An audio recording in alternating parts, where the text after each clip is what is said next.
제목을 따라서 하겠습니다. 하나님께로서 난 자. 오늘 본문 1절은 예수님이 그리스도이심을 믿는 자를 가리켜서 하나님께로서 났다고 말하고 있습니다. 예수님이 자신의 구세주라고 진정 고백하고 믿는 사람들은 하나님으로부터 태어난 하나님의 생명을 받은 사람이라는 것입니다. 예수님이 단순히 역사적 인물이 아니고 그분이 바로 나의 죄와 사망에서 구원하신 구세주이시고 내 인생의 주인이 되어주시고 그리고 나를 장차 하나님 나라로 인도하실 유일한 길이요 진리요 생명이라고 고백하는 사람은 하나님으로부터 난 자라고 말하고 있습니다. 그리고 하나님으로부터 난 사람들, 하나님의 생명을 받은 사람에게는 분명한 증거가 있다고 말합니다. 그래서 10절 말씀 우리 한번 같이 읽어봅니다. 10절 말씀, 본문 10절 시작. 하나님의 아들을 믿는 자는 자기 안에 증거가 있고 하나님을 믿지 아니하는 자는 하나님을 거짓말하는 자로 만드나니 이는 하나님께서 그 아들에 관하여 증거하신 증거를 믿지 아니하였음이라.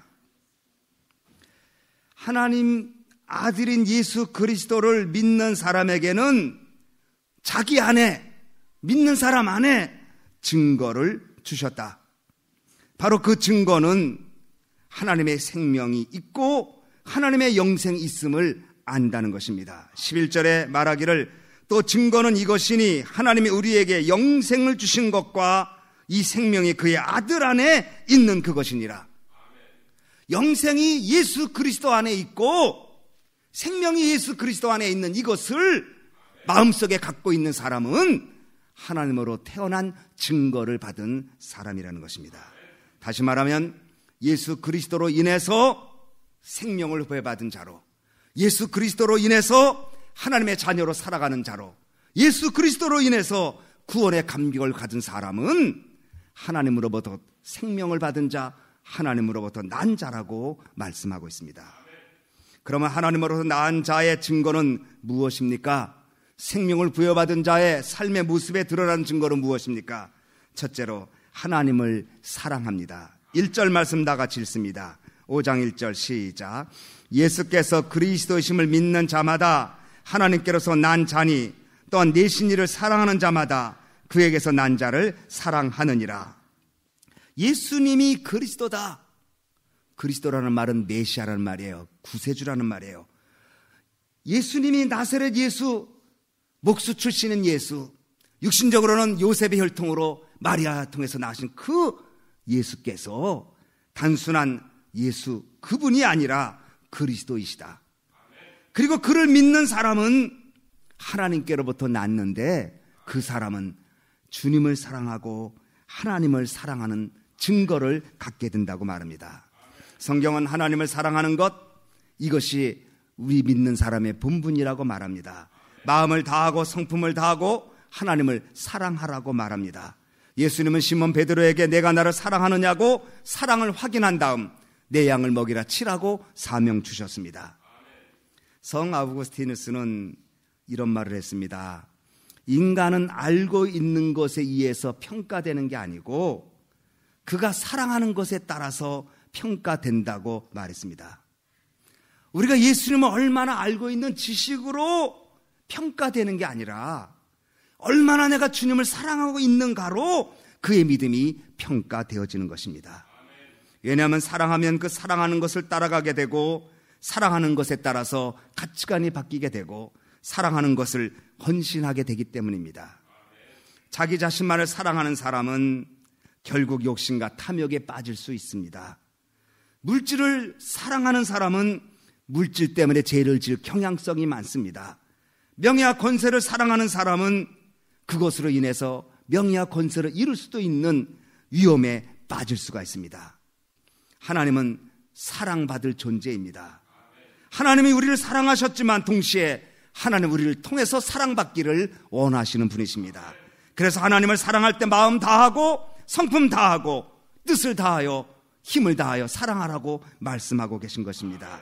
하나님을 사랑하면 행복해집니다. 하나님을 사랑하면 기쁨이 넘치게 됩니다. 마태복음 22장 37절 39절에 한 율법사가 예수님께 나와 묻습니다. 선생님, 율법 중에서 어느 계명이 큽니까? 이때 예수님이 뭐라고 말씀하셨어요? 내 마음 다하고 목숨 다하고 뜻 다하여 주 너의 하나님 사랑하라. 이것이 크고 첫째 되는 계명이다. 둘째는 그와 같으니 내 이웃을 내 마음같이 사랑하라고 말씀하셨습니다. 사랑이 가장 큰 계명입니다. 하나님 앞에 인정받고 하나님 앞에 축복받는 사랑을 하려면 우리는 사랑에도 단계가 있음을 알아야 합니다. 첫째는 관심의 단계입니다. 사람들도 그렇잖아요. 관심을 갖게 됩니다. 두 번째는 헌신의 단계. 말로만 사랑하는 게 아니라 사랑하는 대상을 위해서 물질도 시간도 들여서 헌신합니다. 세 번째로 희생의 단계입니다. 사랑하는 사람을 위해서 목숨까지도 버리는 자세. 이것이 사랑의 최고의 사랑으로 여겨집니다. 여러분, 하나님 사랑하십니까? 하나님의 관심의 대상으로만 그치는 것 아닙니까? 아니면 하나님을 사랑하는 것을 알긴 알지만 기꺼이 희생하면서 주를 사랑하기는 주저하지 않습니까? 어느 단계의 사랑이냐, 내 믿음이 평가될 수 있습니다. 우리는 지식적으로 알 수 있습니다. 경험적으로 예수님을 얘기할 수 있지만 얼마나 사랑하는가 여러분 자신에게 물어봐야 합니다. 시편 91편에는 사랑이라는 단어가 히브리 말로 하샤크라는 말로 되어 있어요. 이 말은 무슨 뜻이냐면 달라붙다, 애착을 갖는다, 이런 뜻이 되어 있어요. 마치 어린아이가 엄마를 떨어지지 않으려고 엄마의 다리를 꽉 붙잡거나 엄마의 옷을 붙잡고 있는 모습, 이게 사랑이에요. 갓난아기가 엄마가 떨어지며 울고 난리가 납니다. 어찌하든 엄마 품에 있기를 소원하는 것, 바로 이 말이 하사큰데 이것이 바로 사랑이라는 것입니다. 그러므로 하나님을 사랑한다는 것은 하나님으로부터 떨어지지 않으려고 하는 마음, 어찌하든 하나님을 붙잡고 살려고 하는 마음, 어찌하든 하나님 품 안에서 있고 싶어 하는 마음이 사랑이라는 것입니다. 그러므로 우리는 하나님을 붙잡아야 되고 하나님을 놓치지 않으려는 마음을 가져야 되고 하나님 품 안에 있어야 되는 것, 이것이 바로 사랑이라는 것입니다. 시편 145편 20절에 다윗은 여호와께서 자기를 사랑하는 자는 다 보호하시고 악인은 다 멸하시겠다. 하나님은 자신을 사랑하는 사람을 외면하지 않습니다. 마치 어린아이가 엄마 품에 매달려서 엄마의 사랑을 간구할 때 엄마가 그 아이를 외면할 수 없는 것처럼 하나님의 사랑을 간구하고 하나님의 사랑을 원하는 사람, 하샤크, 그 사람에게 하나님의 은총을 베풀어 주신다는 것입니다. 그러므로 하나님으로부터 생명을 받은 사람, 우리 주님 예수 그리스도를 구세주로 받아들이고 그분을 통해서 하나님 앞에 가까이 나가는 사람에게, 하나님을 사랑하는 자에게 하나님은 바로 은총을 베풀어 주시는 겁니다. 두 번째로, 하나님이 생명이 있고 하나님으로서 난 사람은 주님의 말씀을 지키려고 애를 씁니다. 3절 말씀 다 같이 읽습니다. 시작. 하나님을 사랑하는 것은 이것이니 우리가 그의 계명들을 지키는 것이라. 그의 계명들은 무거운 것이 아니로다. 우리가 말합니다. 아이고, 말씀대로 사는 게 쉬운가요? 너무 어렵지요. 하나님 말씀에 순종하라고 그러는데 어떻게 육신을 입고 순종할 수 있겠어요? 우리는 종종 그런 말을 합니다. 마음은 원이지만 육신이 약해서 순종하지 못합니다. 그런데 오늘 본문에 하나님의 계명은 무겁지 않다. 우리는 하나님의 계명을 지키는 것이 너무 무겁고 힘들어서 말씀대로 살 수 없다고 변명하는데, 오히려 하나님은 계명대로 사는 것이 어찌 무겁냐고 반문하십니다. 신명기 30장 14절에 오직 그 말씀이 내게 심히 가까워서 내 입에 있으며 내 마음에 있은즉 내가 이를 행할 수 있느니라. 하나님이 지키지 못할 말씀이면 왜 우리에게 주셨겠어요? 하나님이 지키지 못할 말씀 같으면 왜 우리 보고 지키라고 말씀하셨겠어요?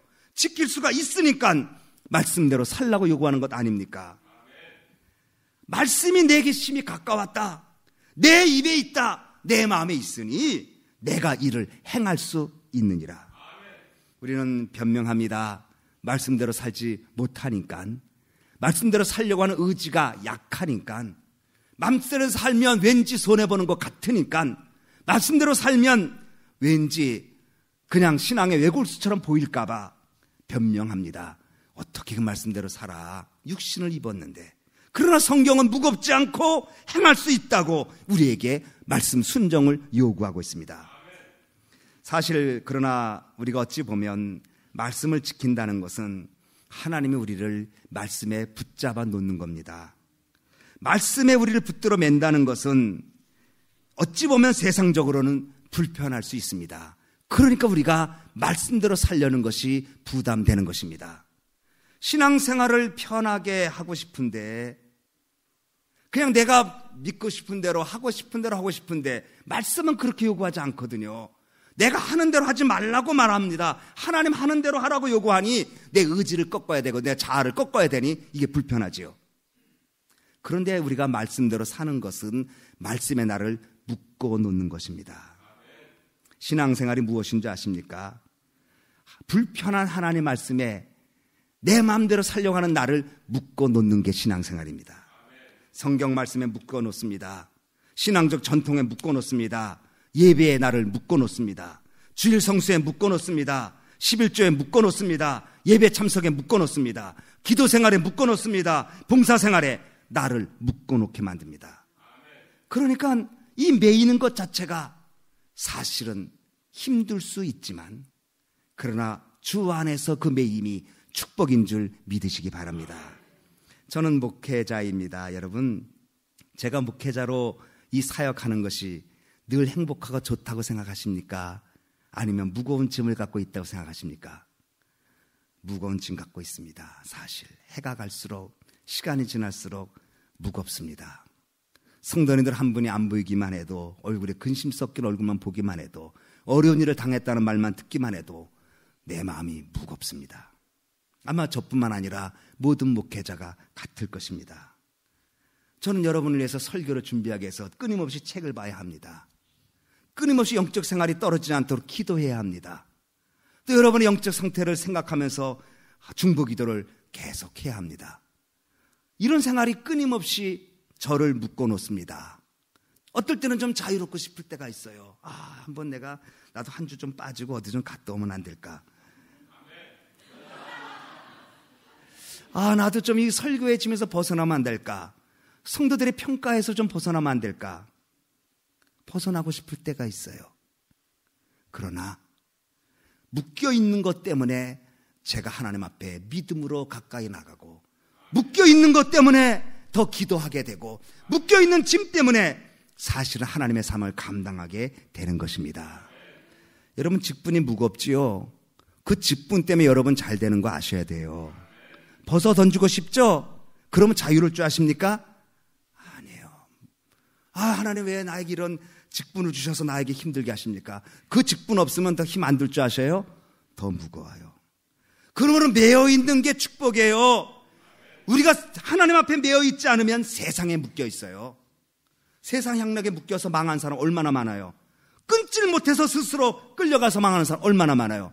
그러나 하나님께 묶여 있으면 묶인 자체는 쉽지는 않지만 여기에 은혜요, 이게 축복인 줄 믿으시기 바랍니다. 그러므로 좁은 길이에요. 그러므로 진리의 길이고 천국 가는 길이에요. 그래서 생각했어요. 이 목회자는 진짜 무한 책임이구나. 정말 그런 생각이 들어요. 어제 우리 EM이 애플 피킹 갔어요. 저는 차를 갖고 갈 때 기도해. 하나님 잘 다녀오게 해주십시오. 여러분들이 여기서 예배 드리고 집으로 돌아갈 때 오는 길 가는 길 조금도 어려움 없도록 도와주십시오. 만약에 어려움이 생기면 예배하고 가는데 이게 무슨 얘기야? 이러면 얼마나 마음이 그렇겠어요. 그러니 끊임없는 기도. 이번 주 금토일은 우리 학생들이 칼리지 투어를 보스턴으로 가요. 고등학생들만 데려요. 비키던 사님이. 그래서 제가 밴 다 손봤어요. 휠 얼라이먼트, 오일 체인지, 바퀴. 내가 타면 나 그렇게 안 해요. 학생들이 타니까 조금이라도 어려움이 생기면 안 되니까. 우리 집 구석은 제가 잘 안 봐도 교회 구석은 끊임없이 보고 있어요. 여러분, 이게 목사니까 당연하지 않아요. 그러나 이 짐이 하나님의 일을 하게 하지만 나도 살려요. 나도. 여러분 그 직분 때문에 기도하게 되니까, 그 직분 때문에 성경을 보게 되니까, 그 직분 때문에 봉사하게 되니까, 그 직분 때문에 체면 차려라도 하나님 앞에 나와 예배드리니까 거기 영혼이 살게 되는 것이에요. 그러면 여러분 말씀에 묶여야 돼요. 말씀대로 사는 것이 힘들다고 생각하지 마십시오. 이것이 내가 사는 길이라고 믿으시기 바랍니다. 세 번째, 하나님께 난 사람은 믿음으로 살아요. 우리 같이 4절 말씀 다 읽습니다. 시작. 대저 하나님께로서 난 자마다 세상을 이기느니라. 세상을 이긴 이김은 이것이니 우리의 믿음이니라. 하나님께로서 난 자는 세상을 이기는데, 세상을 무엇으로 이기는가? 믿음으로 이긴다고 말했어요. 예수님을 구주로 믿고 그 믿음으로 하나님 자녀가 되어 살아가는 우리는 이 세상 권세를 이깁니다. 여러분 이 세상을 보십시오. 얼마나 환난이 많고 시험이 많고 죄악이 많고 유혹이 많고 넘어질 곳이 얼마나 많아요. 그런데 믿음을 가지면 이긴다고 말씀하고 있습니다. 세상 사람들의 모습과 그리스도인의 사는 모습의 차이가 어디 있을까요? 여러 가지로 말할 수 있겠지만 믿음으로 산다는 것입니다. 많은 크리스찬들이 믿음을 가졌다고 말하면서도 실상은 믿음으로 살지 못해서 세상에 넘어집니다. 교회에 다니는 것과 믿음으로 사는 것은 분명 다른 것입니다. 그러므로 우리가 교회에 다니면 믿음으로 산다고 생각하지 마십시오. 교회에 다니면 저절로 믿음으로 사는 것이 아니라 교회에 다녀도 믿음 없이 사는 사람이 많기 때문에 믿음으로 살려고 애를 써야 한다는 사실입니다. 예수님께서 말씀하십니다. 말세 때 믿는 자의 믿음을 보겠느냐? 믿음은 그리스도인들의 삶의 핵심입니다. 믿음으로 구원받은 백성은 믿음으로 살아야 세상을 이깁니다. 사무엘상 17장에는 블레셋 장수 골리앗이 이스라엘과 사울의 군대를 모욕하는 장면 나옵니다. 사울은 골리앗을 물리치겠다고 하는 다윗을 향해 이렇게 말합니다. 사무엘상 17장 35절에 내가 가서 저 블레셋 사람과 싸울 수 없으리니 너는 소년이요 그는 어려서부터 용사임이라. 다윗은 싸우러 나갔다고 하는데 사울은 말리고 있습니다. 너는 어린아이다. 골리앗은 어릴 때부터 용사다. 상대가 되지 않으니 너는 나가지 말라고 말합니다. 골리앗을 보는 눈은, 골리앗은 한 사람인데 보는 눈은 달랐어요.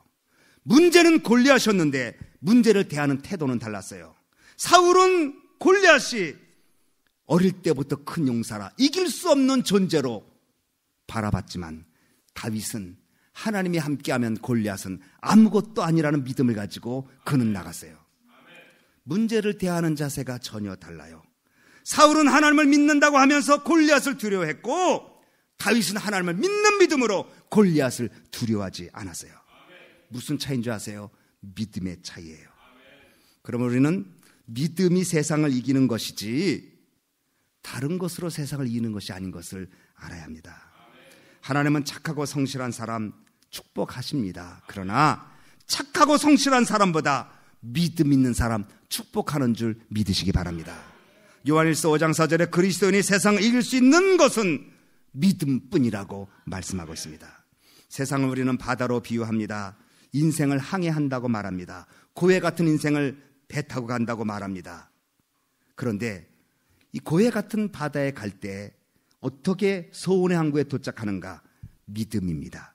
믿음이 문제입니다. 그럼 우리가 믿음이 있을 때에 세상을 이기지만 하나님으로부터 나았음에도 불구하고 믿음을 저버리고 살면 세상을 이길 수 없는 존재로 떨어진다는 것을 우리는 알아야 합니다. 세상을 이기는 이김은 동시에 구원의 기쁨과 즐거움과 감격 속에 사는 것을 말합니다. 아무리 상황은 어렵고 아무리 골리앗 같은 문제는 크고 아무리 우리 앞에 달려오는 문제는 커도 믿음을 가지면 그 속에서 기쁨을 누리게 되는 것입니다. 그래서 우리는 항상 기뻐할 수가 있고 그리고 쉬지 말고 기도할 수가 있고 범사에 감사할 수가 있는 것입니다. 이것이 믿음의 비밀입니다. 주님의 능력은 감옥에 들어가서도 밤중에 노래하게 만들었습니다. 실패 어둠 앞에서도 낙심하지 않고 새롭게 시작하는 믿음을 주었습니다. 다윗은 쫓겨다니면서도 인간적 모욕을 받으면서도 하나님을 찬양하는데 주저하지 않았습니다. 어저께 토요일 날 우리 사무엘상 21장을 설교했어요. 다윗이 먹는 문제로 고난받습니다. 그리고 자기를 방어할 수 있는 것 아무것도 없어요. 물질 문제로 고난받습니다. 더 나아가서 자긍심에 고난을 받습니다. 내가 어떻게 미치광이가 내 앞에 왔느냐. 아기스 왕이 그를 조롱합니다. 여러분, 먹는 거 없어도 참을 수 있어요. 물질 없어도 견딜 수 있어요. 그런데 자긍심을 한번 건드려 놓으면 참기 어려워요. 그러니까 여러분, 다윗이 왕의 기름 부음을 받고 하나님이 함께한다는 약속을 받았는데도 미친 척하면서 살아야 되는 처지니 얼마나 괴로웠겠어요. 그러나 한 번도 그는 하나님 원망 안 합니다. 하나님을 찬양하고 하나님의 놀라운 능력을 고백합니다. 여호와의 선하심을 맛보아 알지어다라고 그는 기도했습니다. 이게 세상을 이기는 믿음입니다.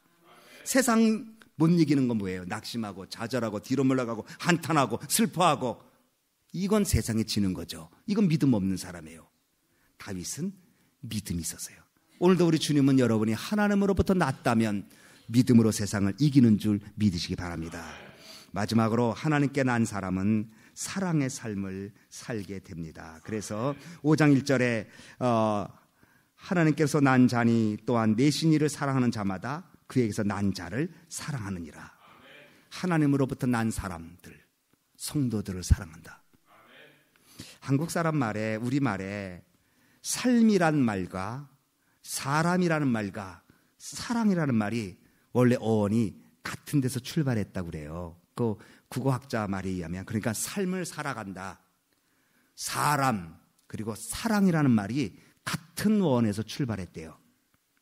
사람의 삶에 가장 필요한 게 뭐예요? 사랑이라는 거예요. 어떤 시인은 말해서 사랑은 위대한 편견이다. 그렇죠. 그래서 우리말로는 콩깍지 꼈다 그러잖아요. 그래서 사랑은 위대한 편견. 사랑하면 우리가 볼 때는 그냥 아닌데 그 사람은 그렇게 좋을 수가 없어. 콩깍지가 꼈어요. 편견이 꼈어요. 이게 사랑이에요. 또 어떤 사람은 이렇게 말해, 사랑은 지우개와 같다. 다 지워주는 거예요. 사랑은 허다한 허물을 덮느니라. 이게 하나님께로도 난 자예요. 근데 허물을 못 덮어. 지워지질 않아. 어떻게 하나님의 난 사람으로 생명받은 자의 증거가 되겠습니까? 여러분, 하나님으로부터 난 자인 줄 믿습니다. 예수님 여러분의 구세주인 줄 믿으십니까? 여러분 속에 영생이 있습니다. 하나님의 생명이 있는 사람이 하나님으로부터 난 자입니다. 어떻게 살아야 할까요? 하나님 사랑해야 합니다. 말씀에 붙잡혀서 살아야 합니다. 불편해도 힘들어도. 그리고 믿음으로 살아야 세상을 이깁니다. 그리고 사랑하며 살 때 바로 우리가 하나님으로부터 생명받은 자인 것을 알게 될 것입니다. 지난주 우리는 큰 은혜를 받았습니다. 부흥회하고 사실 매년 적지 않은 시험이 있었어요. 이상하게. 그래서 어떤 분이, 목사님 부흥회할 때마다 일이 생겨요. 그런 말 들은 적 있어요. 그렇지만 그래도 안 할 수 있나요? 구더기 무서워서 장 못 담그면 장을 못 먹잖아요. 그러니까 우리가 시험이 있을 수 있고, 마귀는 우리가 은혜 받는 걸 싫어하니까 괴롭힐 수 있어요. 그럼에도 불구하고 우리가 믿음으로 진행해야 여기 이기지 않아요. 진짜 기도 많이 했어요. 경험적으로 볼 때 도고 1장에 마고 10장이라 도가 하나 뛰면 마는 열을 뛰어. 우리가 은혜 받고 집에 들어가기 전에 이미 마귀는 집안에서 기다린다고 그래요. 그만큼 우리 은혜 받는 걸 싫어하죠. 이거 빼앗기지 않아야 되잖아요. 씨를 뿌렸는데 어떤 씨가 길가에 떨어졌어요. 새가 와서 즉시 주워 먹었어요. 새는 사단을 상징하잖아요. 그러니까 우리가 하나님의 말씀 받으면 이 말씀 믿음으로 지켜야 시험을 이기면 그만큼 축복이 다가오는 것 아니겠어요? 그래서 기도 많이 했어요. 정말 기도 많이 했어요. 하나님, 이번에 시험 없게 하시옵소서. 작년에도 부흥회 끝나고 시험이 있었어요. 재작년에도 있었어요. 하나님, 그 재작년에도 있었어요. 하나님 아시죠? 이번에는 하나님 지켜주십시오. 경험적으로 학습 효과가 있어요. 세게 기도했어요. 그랬더니 시험 받을 만한 설교가 조금 있었는데도 다 은혜 받아서 얼마나 감사한지 모르겠어요. 사랑하는 우리 소망교회 식구들, 여러분이 예수님을 사랑하는 것 얼마나 귀한지 몰라요. 우리는 이 공동체 속에 하나님의 생명을 부여잡고 살다가 장차 주님이 오라고 하시면 그 영생을 소유한 자로 천국 백성이 돼야 되지 않겠습니까? 하나님으로부터 난 사람은 하나님, 우리 주님 사랑하고, 하나님으로부터 난 사람은 불편해도 말씀에 붙잡혀 살고, 하나님으로부터 난 사람은 믿음으로 세상을 이기고 서로 사랑하며 살아갈 때 큰 승리가 있어지는 여러분 되어지기를 주님의 이름으로 축원합니다. 기도하겠습니다.